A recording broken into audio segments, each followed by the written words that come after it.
Morning, peeps. Good morning. How are we all? Hopefully we're all doing it very, very well. Don't forget as well, if you're new to the channel, to press that subscribe button. Don't forget to like and share the vids. Thank you very, very much. It's a beautiful day today, by the way. Beautiful day. I don't know where you are in the world watching this video, but if you're anywhere near me in good old East London, then I'm sure you can concur that this is a beautiful day. I can't wait to get outside today. I have absolutely no idea what we're talking about. Like normally, I start these videos and there's like a subject and then I just quickly have a look at the other subjects. I just woke up wanting to talk boxing and I don't know. I'm sure we'll find something to talk about, but honestly, I have no idea. Absolutely no idea. Shout out to Mr. PSB. Can you guys see that single barrel bottle of Jack Daniels there? He sent me that the other day as a congratulations for whatever I've done in the last year. So thank you very, very much. Honestly, thank you. Thank you. That's unexpected and I'm gonna bloody enjoy it. Bloody enjoy it. You know what it is? Shout out to everyone. Honestly, shout out to all of you. Like, honestly, shout out to all of you, man. I get so many emails and DMs and just like I said this before. I blatantly think I've got the best subscribers in the world. It might not be the biggest amount of subscribers, but I 100% think I've got the best. Even the guys I go back and forth with, like even those guys, right? Because they go back and forth with me just because they love the sport. They don't dislike me. They just love the sport. So when I say something that they don't feel is correct, they go back. I like that. I like that. I get people that send me books and shit, but they don't want to be shouted out. They're just sending it as a gift. Like, honestly, best subscribers in the whole of fucking YouTube. I don't care what anyone says. 100%. Hands down. I've actually had coffee already. If you're wondering, where's the coffee? I've had coffee. It's weird how you guys are used to me having coffee now. So we're doing water because we're about to go to the gym. All right, what are we going to talk about? Should we have a little quick natter about this Dillian Whyte 25-day suspension? The British Boxing Board of Control suspended Dillian Whyte for 25 days after that knockout loss to Povetkin. Frank Warren has had his say on it just because Dex Spellman, it's Dex Spellman, isn't it? Yeah, Dex Spellman, who fought Anthony Yard and who was stopped in that fight, received a 45-day suspension. Go figure, right? And let's not forget as well, a lot of people thought that Spellman should have been allowed to continue. A lot of people were like upset about the stoppage. Like, loads of us. I think the majority of people were. Even though I thought the stoppage was okay, I think a lot of people on social media were like, it's a disgrace, blah, blah, blah. He should have been given at least another round or at least another chance and opportunity. So he gets 45 days. Dillian Whyte, who was violently knocked out, gets a 25-day suspension. Now, I could say in the Spellman fight, Spellman was getting hit with some shots. Like Dillian Whyte wasn't getting touched up that much, whereas Spellman was. But regardless, one was knocked out and had to receive, I think, oxygen in the ring. I'm sure he did. Yeah, I'm sure he did. He gets 25-day suspension. And Spellman, who was knocked down and got up and was happy to continue and was angry that it was stopped, gets 45 days. I find that strange. I find that strange. I don't know. Like I've openly said on this channel that I think Dillian Whyte should take more time out. Look, he could go in and knock Povetkin out in a couple of rounds and we all move on and that's it. It's done, right? No one's chatting about a 25-day suspension or a 45-day suspension. I just think that there needs to be, it can't be made up. That this almost feels made up there. Like someone gets 25 days and they were knocked out. Someone gets 45 days and knocked down. This needs to be this is 25 days, this is 45 days, this is 90 days. Regardless of how it happened, regardless if you got up, you've been knocked out, the brain has suffered trauma, this is the suspension. Again, in saying all that, I'm happy the fight's happening. I'm happy the fight's made. I'm happy we get to see Dillian Whyte in the ring again. Like we've been complaining, I have on this channel anyway, about fighters. I mentioned Chris Eubank Jr. A couple of days ago, not fighting in like once in 2 years or whatever it is. I made a mistake as well in that video. I said Chris Eubank Jr. was 32, he's actually 31, apologies. But yeah, so we've been complaining about fighters not fighting, and Dillian Whyte is fighting. So in that instance, I guess I shouldn't complain too much. I just feel, and I made it very, very clear as soon as I saw him sort of training in Portugal, that he needs some rest. But maybe he looks at what happened in 2019 after the Oscar Rivas fight, the whole issue with the B sample. Maybe he thinks, I've had my time out. I've had some rest. This is catch-up time now. And maybe he just think, I don't know, that's his reckoning. I think it's ego.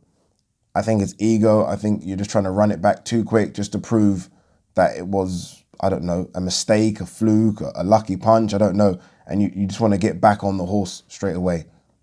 I feel like his management, advisors, Eddie should have told him, no problem, chill out. We'll get you Povetkin again in January, February. For now, just relax. Work on some things, right? Work on some things. I actually think he was shocked by the body assault of Povetkin as well. I don't think he predicted that.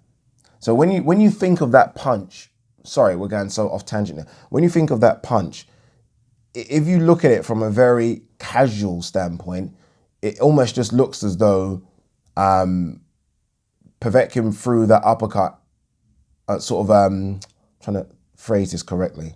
So it's almost just Povetkin just threw the uppercut, where there was a build-up of things. Povetkin was going to the body quite a lot. I think Dillian Whyte thought he was going to go to the body again. He turned it into an uppercut as Dillian Whyte trying to protect his body, and then he got caught.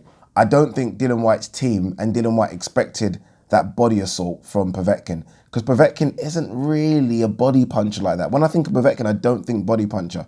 There are some heavyweights that I do think sort of go to the body. There are a lot of boxers that we know go to the body. Povetkin isn't one of them. And I think that surprised Dillian Whyte. So this is reason why I say, why are they rushing it? Because I do think you need to watch a bit more tape on Povetkin and just work things out. Again, in saying all that, Dillian Whyte could ice him in one. All right, Devin Haney versus Yuriorkis Gamboa, deal in place, says manager. Okay. How old's Gamboa? Look, Gamboa looked alright against Gervonta Davis, by the way. So this isn't like me dissing Gamboa at all, because I think Gamboa surprised me in that fight. Gamboa's 38 by the time he fights. Devin Haney can be 39. Okay. All right. Hasn't been super active, has he, over the years? I don't know. Devin Haney is a world champion. Devin Haney's a world champion.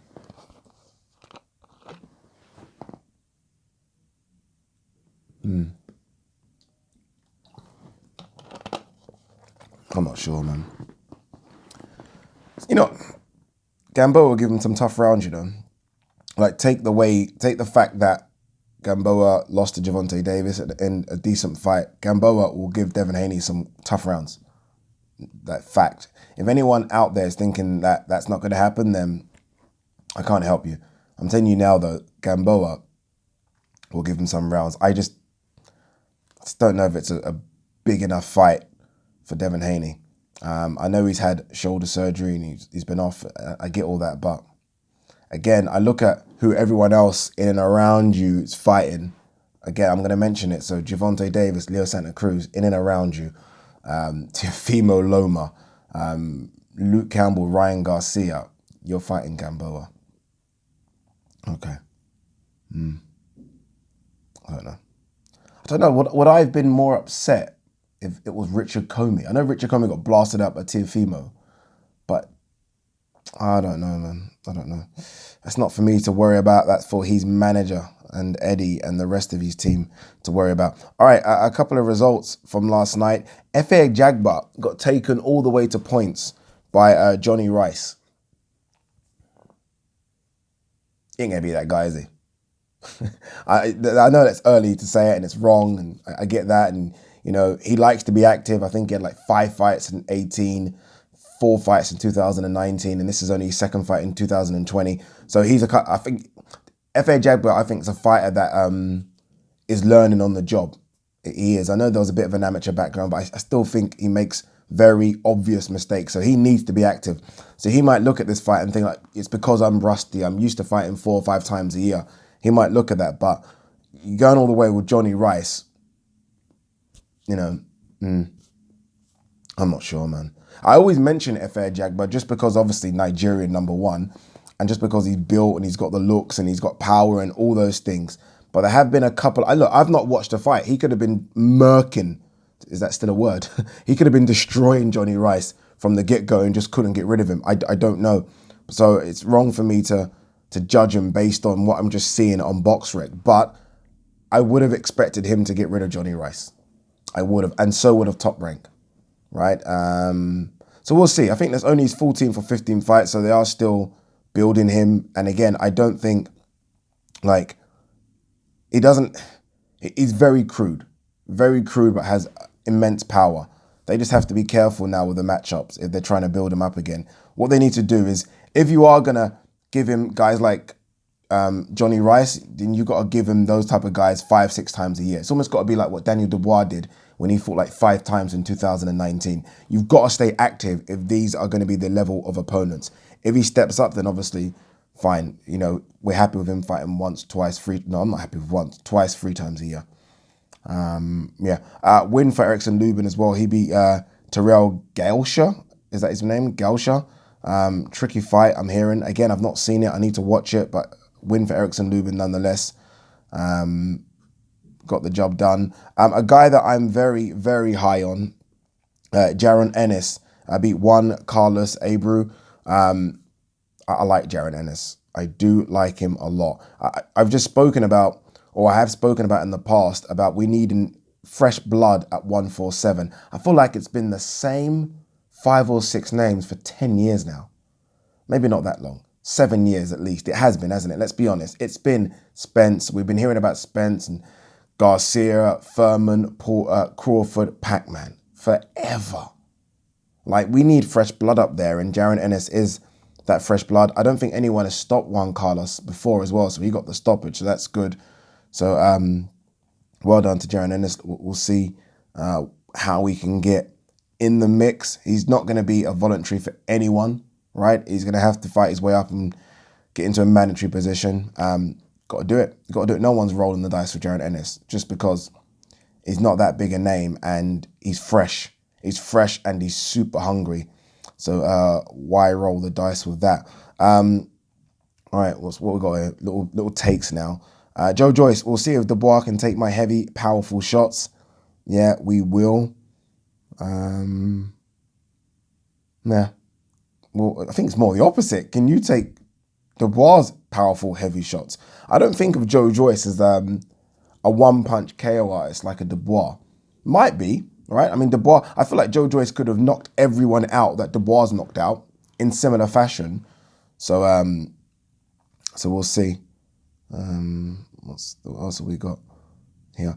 Very quickly, guys. Someone asked me the other day about my favorite boxing YouTube channels and what boxing YouTube channels do I watch. I don't watch many. So if you guys have ones that you want to let me know about that I can start watching, and if I like them, shout them out, let me know. I think the biggest one I watch is Hatman. I do watch his videos and have watched his videos for years.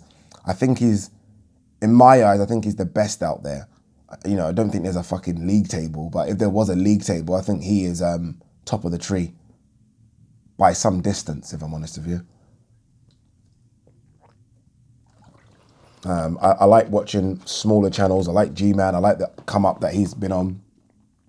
I like Ultra Tech. He's a bit mad sometimes. I think even he knows that. But I like his madness. I think we need it in this very, you can't say anything now type world. I like him. Yeah, I think those are the 3 that I probably watch the most. Boxing Beats and Rhymes, very good. But I'd say Hatman is numero uno in terms of who I watch. All right, where were we? Johnny Nelson confident that Whyte would have benefited with Tibbs in his corner. So it's something no one's really spoken about, have they? Let's be honest.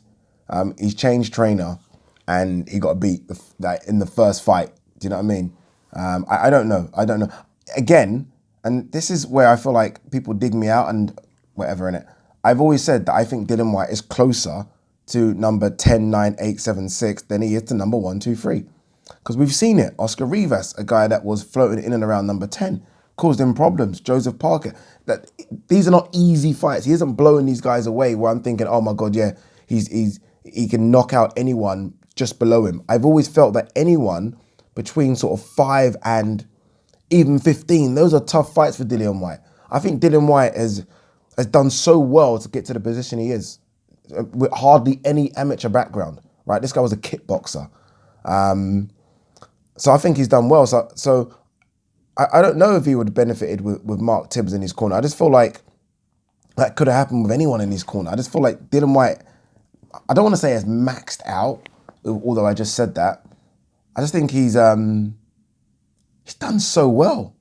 Done so well. There's some fighters for me that I look back and I think, my God, you overachieved. Like, I think Tony Bellew, I remember watching Tony Bellew on the come up. I never thought Tony Bellew would get to a stage where he's knocking out David Haye and he's fighting Usyk. Never in my life. Anthony Crowder, another one. Like, this isn't a dig at them. This is me saying, well done. Like, you literally gave everything you could and maxed out. And sometimes I feel like Dillian Whyte's like that. Like, I never thought, having watched Dillian Whyte come up and then get knocked out by AJ, that 4 years later we'll be talking about Dillian Whyte possibly fighting Tyson Fury for the WBC shot, or Dillian Whyte being the 3rd best heavyweight in the world. I think they've done an immense job with Dillian Whyte. And I just feel like we need to congratulate him rather than laugh at him for getting beat by Povetkin. Like, I look at him and think, bloody hell, son. How you've got here, I do not know, but well done. Well done. So back to the point, because I was kind of going all over the place there. Johnny Nelson saying he's confident Whyte would have benefited with Tibbs. Don't know. I don't agree with that, if I'm honest with you. I don't. I think he maxed out, and these fighters, like, if he were to fight Michael Hunter tomorrow, I wouldn't be shocked if Michael Hunter beat him. That's my point. Whereas I would be shocked if Michael Hunter beat AJ, Fury, or Wilder. So that's what I'm trying to say. I feel like Dillian Whyte's closer to those lot than those lot. That makes sense? Hopefully it does, because kind of didn't make sense to me. All right, what else we got here? Amir Khan appointed as president of WBC Middle East Boxing Council. Good on you. Good on you. Is he fighting again? He's fighting. Crawford versus Brook. Negotiations are at advanced stage for November 14th. We've spoken about this one before. I'm telling you now, it's going to be a decent fight. Don't sleep on Michael Brook, people. Do not sleep on him. That's going to be a decent fight. Crawford's an interesting character. And maybe I'm saying this because I got my Brook hat on, but he gives you chances, Crawford. Gives you chances. I just feel like Brook, we know, is damaged goods. I know that. Been out the ring too long, not been active, all this stuff, blah, blah, blah. Still going to be a decent fight. Okay. Teofimo Lopez. Lomachenko is on his way out. I'm looking through him. Steady. Steady. I can't wait. I'm a big Loma fan, so I can't wait to see what Loma does here. You're talking about a fucking magician. A magician. A bit more about Hearn on Yard. White said it's a massive box office fight at the O2. Ain't going to happen though, is it? Why are we talking about this? All right, I think we are done. Short and sweet. Just as I like it. Peace with you, people.